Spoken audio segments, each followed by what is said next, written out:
Cher Monsieur le Président,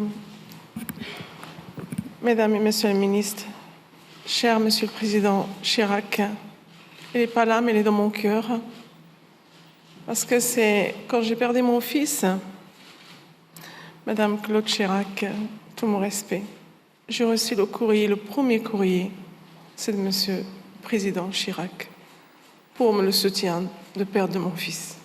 Quand j'ai entendu cet appel, la Fondation Chirac, c'est tout de suite, j'ai pensé à ce courrier qu'il m'avait envoyé.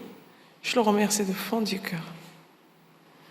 Mon fils, cher monsieur, chère mesdames, chers amis, j'ai perdu un fils, un grand soldat, un soldat qui servait la République, un soldat qui était fier de porter son uniforme, un bel homme. Vous savez, il a refusé de se mettre à genoux devant son adversaire. Il est mort debout, Ahmed. Il a laissé un message pour moi. Il a laissé un message pour tout le monde. Alors, aujourd'hui, quand je suis allée le voir à la morgue, j'ai regardé Ahmed. Et mon fils, il sourit. J'ai pris sa main. Je lui ai dit, Ahmed, je t'ai élevé avec dignité, avec respect, avec mes deux valeurs, la valeur républicaine, la valeur du pays qui m'a accueilli, qui m'a donné la chance de réussir. Et je suis fière de l'être française. Je suis fière d'être citoyen. Mais Ahmed, je chercherai la goutte qui circule de mon sang. Je trouverai l'assassin. Et je n'oublierai jamais mon fils.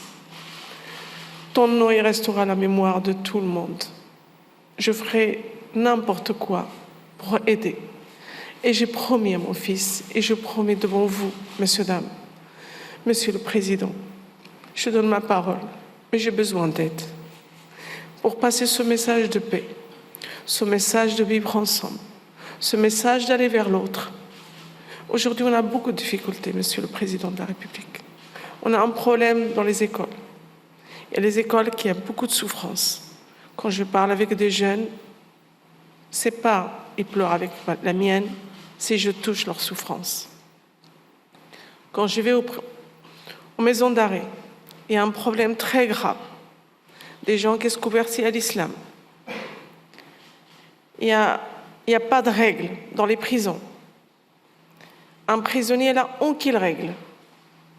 Et je suis désolée de parler comme ça, on dit le droit de l'homme, mais le droit de l'homme, il doit être là. On doit faire des règles de sport, des formations, de sortir leurs cellules, d'éteindre des heures de la télé, de les faire sortir. Ce n'est pas le prisonnier qui commande. Aujourd'hui, les gens qui travaillent dans la prison, ils souffrent. Je vous assure, j'ai fait des conférences avec des femmes et des hommes qui ont pleuré. Ils demandent de l'aide. Alors, vous voyez où on va aujourd'hui? Alors, on doit travailler. On doit essayer, chacun de nous, d'aller vers l'autre. Et on doit tendre la main à ces jeunes. On ouvre ces quartiers fermés. Ces ghettos fermés, Monsieur le Président de la République. Dans les écoles, 95% des origines maghrébines sont ensemble. Et ils ne peuvent pas avancer.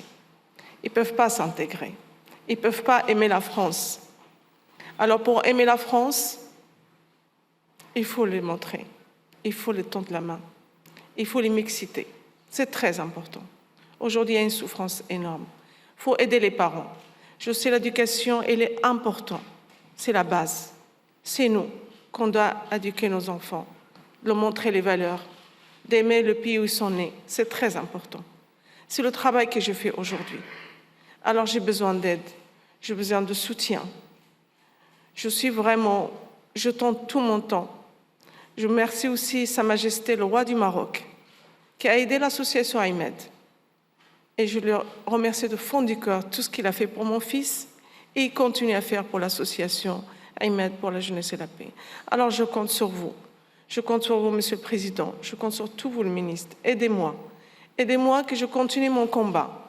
Si vous ne m'aidez pas, c'est-à-dire que je perds mon courage. Alors pour m'encourager, aidez-moi s'il vous plaît. J'ai un bureau et j'ai 2 fonctionnaires, 2 salariés qui travaillent dedans. J'ai même pas une toilette. Je suis désolée de parler comme ça. Ça fait 3 ans que je galère comme ça. Aidez-moi, s'il vous plaît. Aidez-moi que je peux avancer ce combat. Et mon fils, il est mort debout et je reste debout à chaque où je témoigne. Je remercie beaucoup de sénateurs qui m'ont aidé, qui ont mis leur enveloppe pour l'association, comme M. Assouline, David Assouline. Je vous remercie de fond du cœur. M. Alami aussi qui m'a aidé. Il y a pas mal de personnes qui m'ont aidé pour l'association. S'il vous plaît, aidez-moi pour que je continue.